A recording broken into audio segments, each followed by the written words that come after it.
El día 19 de marzo es el día de San José, el día del padre. Bueno, era, porque en algunos centros públicos, en algunos centros educativos públicos, este día ya no existe. Ha pasado a llamarse el Día de la Persona Especial. De momento, en algunos centros educativos se va a mantener, de momento, el Día de la Madre y, por supuesto, el Día de la Mujer, que de aquí a nada será considerado fiesta nacional. Y ahí sí que puede entrar todo el mundo que se sienta mujer independientemente de la biología. El Día de la Mujer ya es el día para todo el mundo. El día para la persona sintiente que se sienta mujer. Festivo nacional, yo estoy de acuerdo con que sea festivo nacional. ¿Y por qué este cambio? ¿Por qué ha dejado de existir el Día del Padre en los centros educativos públicos? Bueno, pues para no ofender a otros niños que tengan una realidad diferente, que vivan una realidad diferente en sus casas. Miren, yo, por supuesto, no tengo la verdad universal y mi argumento no tiene por qué ser superior al de otra persona que piense de manera diferente a mí. Pero como este es mi canal, yo vengo aquí a contarles, a mostrarles mi punto de vista y es el siguiente. Yo creo que no existe nada más castrante, limitante y, por supuesto, victimizante que educar en igualdad. Me explico. Cuando tú tienes que cambiar una realidad que sigue siendo mayoritaria en este país, una realidad que no solo es mayoritaria en este país, sino en el mundo, y es que la mayor parte de los niños tiene un papá y una mamá. Cuando tú tienes que maquillar esa realidad para que otro niño no se ofenda, para que una familia no se ofenda, estás implícitamente considerando que la realidad de ese niño es peor que la tuya, que necesitas bajar 3 peldaños para colocarte a la altura de la minoría y le estás diciendo a esa persona que tiene motivos para victimizarse. No le estás diciendo estas son tus diferencias y de ellas puedes sacar tus fortalezas el día de mañana. Le estás diciendo implícitamente que es diferente, que tiene motivos para sentirse mal por su realidad que está viviendo y que eso probablemente el día de mañana le abra muchas puertas. Y quizás alguien que esté viendo este vídeo me dirá: Begoña, es que tú hablas desde el privilegio de una persona que ha vivido en una familia tradicional y no tienes empatía con la persona que es diferente. Una cosa es la empatía y otra cosa es victimizar a un ser humano porque sea diferente al resto. Miren, mis padres se separaron cuando yo tenía 8 años. Lo pasé fatal. Lo pasé fatal y quizás por eso yo tengo el sesgo en mi trabajo y me gustan los procedimientos de familia, para minimizar el desastre que se suele provocar en ocasiones cuando una familia se rompe y los que sufren son los niños.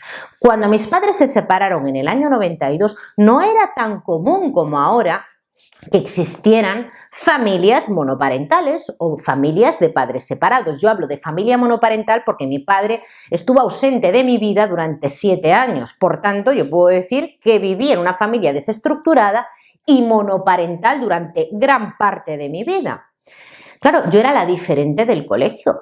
Y por supuesto, aparte de esta diferencia, era de otra religión, no celebraba ninguna fiesta, tenía unas gafas de culo de vaso y precisamente no era la más guapa del colegio, era la más redicha, objeto y motivo de las burlas de mis compañeros. ¿Saben ustedes cómo me educó mi madre? La pregunta ya se la respondo de antemano. Me dolía, sufrí muchísimo, muchísimo. ¿Se puede evitar el sufrimiento de un ser humano? No se puede evitar el sufrimiento de un ser humano, porque le puedes proteger por un lado, le estarás debilitando, pero no le vas a poder proteger de todas las realidades diferentes que tengan su vida. Es decir, hay niños que van a nacer en una familia con poder adquisitivo y otros niños no, van a tener oportunidades diferentes. No puedes proteger a tu hijo de esa realidad evidente y palmaria que va a tener en su vida y va a tener que aprender a crecer y a lidiar con esas diferencias. Cuando yo me tenía que enfrentar a situaciones así, que por supuesto me dolían, yo tenía a mi madre en casa diciéndome una frase que seguramente sus padres también les han dicho a ustedes. ¿Qué pasa? ¿Que si fulanito se tira por un puente te vas a tirar tú también? No. Pues por supuesto que no. A mí me importa muy poco lo que hagan el resto de los niños. A mí me importas tú. Entonces yo tuve que aprender a crecer sabiendo que la realidad que yo tenía, la realidad y las cartas con las que yo había nacido eran estas. no aquellas. Y que eso no era motivo para que yo me victimizara. Era para crecer haciéndome fuerte y haciendo de esas diferencias mi fortaleza. Si todo el mundo de mi clase hubiera tenido que cambiar para que yo no me sintiera mal, yo hubiera asumido que mi realidad efectivamente era peor que la del resto, que yo era una víctima y que por ese motivo, por el hecho de ser una víctima, la gente tenía que actuar conmigo con una especial consideración. Por eso, en muchos vídeos, yo digo que estamos creando generaciones de personas débiles, que consideran que su diferencia es motivo para que se le abran algunas puertas. Y lo mismo pasa con las mujeres. Y es que este gobierno parte de la premisa de que todos los niños son iguales, que todos los niños tienen las mismas capacidades. No, por supuesto que no.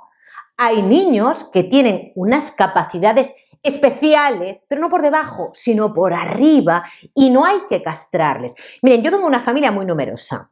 Yo sacaba muy buenas notas y me costaba mi trabajito porque yo era una empollona. Yo era la típica niña redicha, pero porque leía mucho y estudiaba mucho.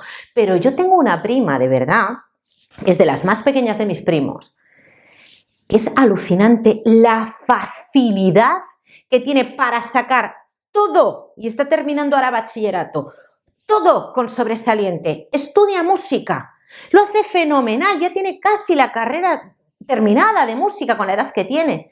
Es un cerebrín y además tiene vida social y es preciosa. ¿Qué vamos a hacer con esa niña? ¿Le decimos que se tiene que rebajar 17 peldaños para colocarse a la altura de los demás y que todos los niños de su aula son igual que ella? Pues no, señor, es una niña brillante. Y por supuesto, a esas personas que son brillantes hay que alentarlas, no cortarles la raíz para que se igualen la mediocridad del resto.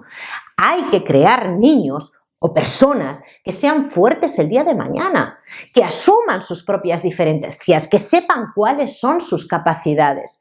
Pero no, últimamente está de moda decirle a todos los niños que son todos iguales, que todos pueden acceder a lo mismo y que todos pueden ser todo el día de mañana. Eso es mentira. Y la frustración con la que se van a encontrar el día de mañana cuando se den cuenta de que hay personas que económicamente son superiores, que pueden tener distintas opciones en su vida porque sus padres se las pueden pagar, y otros niños, como era mi caso o el de mi hermana, por ejemplo a mi hermana, que siempre tuvo talento para la música y se dedica ahora, ha tenido que esforzarse muchísimo para llegar donde ha llegado, porque mi madre no nos podía pagar actividades extraescolares. Yo no sé si ahora serán gratis, pero en aquel momento no. Y mi hermana empezó a experimentar con la música cuando fue más adulta. Claro, pero es que estamos criando niños, lo digo en plural porque ahora se oscila mucho lo de decir criando, padres. La educación pública está convenciendo a los niños que todos tienen las mismas capacidades para que no se ofendan, para que no sufran. Esta forma de educar en igualdad, desde mi punto de vista, hace más daño que bien. Hace más daño que bien porque no deja de ser un parche, para que ese niño no se ofenda, para que el otro no le duela.